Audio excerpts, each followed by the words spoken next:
یہ بظاہر یہ سمجھا جا رہا تھا کہ پاکستان پیپلز پارٹی جو ہے وہ پی ٹی آئی کے ساتھ اتحاد کرنے جا رہی ہے اور جب مل کر سیٹ ایڈجسٹمنٹ کریں گے اور پنجاب کے اندر مسلم لیگ نون کو ٹف ٹائم دیں گے اور سیٹیں نکالیں گے، اور پھر اگر کوئی 60-70 سیٹیں جنوبی پنجاب اور سینٹرل پنجاب اور اپر پنجاب سے ملا کر یہ نکال پائے تو پھر پورے ملک کے اندر سے ایک کولیشن سیٹ اپ کو بناتے ہوئے پیپلز پارٹی بھی حکومت میں آ سکتی ہے۔ لیکن زرداری صاحب کی باتوں سے لگا ہے، جیسے میں نے پہلے کہا، کہ وہ عمران خان کا جو غیر سیاسی رویہ ہے اور غیر انتخابی رویہ ہے اور جو ایک ون مین آرمی کا وہ رویہ ہے، زرداری صاحب اس سے شاکی ہیں اور ان کے اور پی ٹی آئی کے درمیان کوئی انتخابی سیاست یا انتخابی اتحاد ہوتا نظر نہیں آ رہا ہے۔ ایک اور بڑی ڈیولپمنٹ اہم ہوئی ہے اور وہ یہ ہوئی ہے کہ اگر آپ تھوڑا سا غور کریں، ٹی وی چینلز پر ہونے والی گفتگو کو دیکھیں، انٹرویوز کو دیکھیں، تو آپ کو لگتا ہے کہ پاکستان مسلم لیگ نواز کی جو قبولیت ہے، جو ایکسیپٹیبلٹی ہے، اس میں اضافہ ہوا ہے اور اب محض تنقید برائے تنقید کے تحت مسلم لیگ نواز کو نہیں لتاڑا جاتا ہے اور ان کے اوپر وہ والا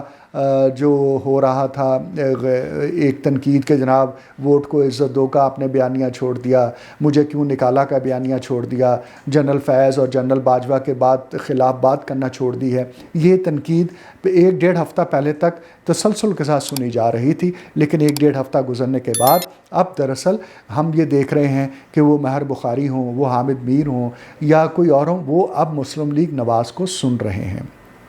اور ان سے ان کا ایجنڈا پوچھ رہے ہیں اور گویا کہ وہ ذہنی طور پر تسلیم کر چکے ہیں کہ یہ لوگ پاور میں آ رہے ہیں۔ عوام کے ہاں بھی یہی تاثر پایا جاتا ہے، لیکن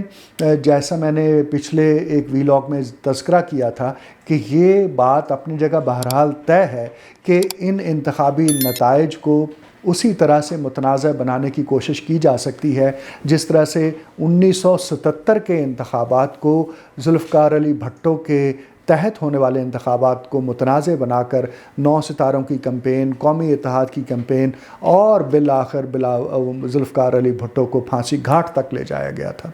تو یہ آپ اس سے اندازہ کیجئے کہ انتخابات کی کتنی اہمیت ہوتی ہے۔ پاکستان کے اندر ایک انتخاب نے تو ملک کو 2 لخت کر دیا تھا۔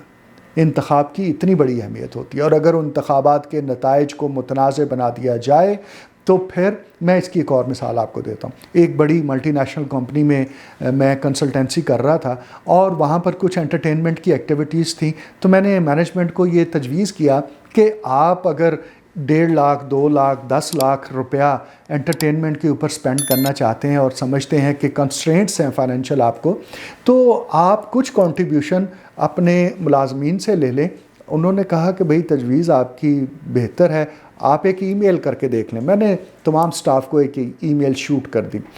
یا کہا گیا انہیں، میں نے ایڈوائز کیا کہ آپ شوٹ کر دیں ای میل۔ وہ ای میل گئی تو اس کے اوپر ایک امپلائی نے کہا کہ یہ کیا بات ہوئی کہ آپ ہم سے پیسے لے کر ہمیں انٹرٹینمنٹ دیں، ہماری تنخواہ کاٹیں گے؟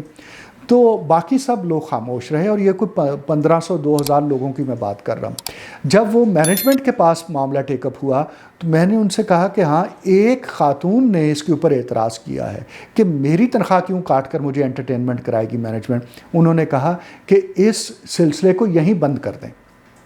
میں نے کہا حضور، ایک صرف ڈائسنٹنگ نوٹ ہے 1500 کے سٹاف میں اور آپ کہہ رہے ہیں کہ یہ نہ کریں۔ انہوں نے کہا کہ یہ مینجمنٹ کا اصول ہے کہ اگر ایک بھی آبجیکشن ریز ہو جائے تو اس کام کو اگر آپ کریں گے تو پھر اس کا سپل اوور، اس کا ڈومینو ایفیکٹ امپیکٹ جاتا ہے اور بالآخر ایسے ادارے تباہ ہو جاتے ہیں جہاں پر مینجمنٹ اور جو سٹاف ہے ان کے درمیان بود آ جائے۔ تو آپ دیکھیے کہ مینجمنٹ کے اصول میں اگر ایک اعتراض بھی آتا ہے کسی کام کے اوپر تو کس طرح سے مینجمنٹ اس کو سیریس لیتی ہے۔ اور ہم انتخابات کے اندر اگر متنازع پن کو ابھارتے چلے جائیں تو میں آپ کو 1977 کی مثال دیتا ہوں۔ میں کہتا ہوں کہ وہ مقبول ترین لیڈر ذوالفقار علی بھٹو صرف ان انتخابات کی بنیاد کے اوپر پھانسی گھاٹ تک پہنچ گیا تھا اور آج تک عدلیہ کہتی ہے کہ ہم نے غلط کیا، سیاسی حلقے کہتے ہیں غلط ہوا تھا، فوج کہتی ہے غلط ہوا تھا، لیکن اس کا ریورسل نہیں ہو سکا۔ یہ ریورسل ایسے نہیں ہو سکا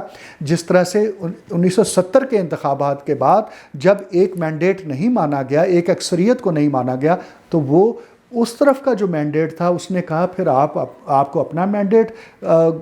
مبارک ہو، ہمیں ہمارا ہو، اور پاکستان جو کہ وہ دو لخت ہوا۔ تو انتخابات کی بڑی اہمیت ہوتی ہے، اس بات کو تمام سیاسی حلقے سمجھ رہے ہیں، اسٹیبلشمنٹ سمجھ رہی ہے، اور وہ فورسز جو کہ ان کو متنازع بنانا چاہتی ہیں ان کے خلاف بھی پوری کارروائی ہو رہی ہے۔ زرداری صاحب کے انٹرویو سے یہ بات بھی سمجھ آئی ہے کہ انہیں بھی اس کا شدید ادراک ہے، اور اگر ہماری سیاسی لیڈرشپ اسی طرح سے وزڈم کا اور پولیٹیکل ایکومن کا مظاہرہ کرتی رہی تو یقینی طور پر ہم کامیابی سے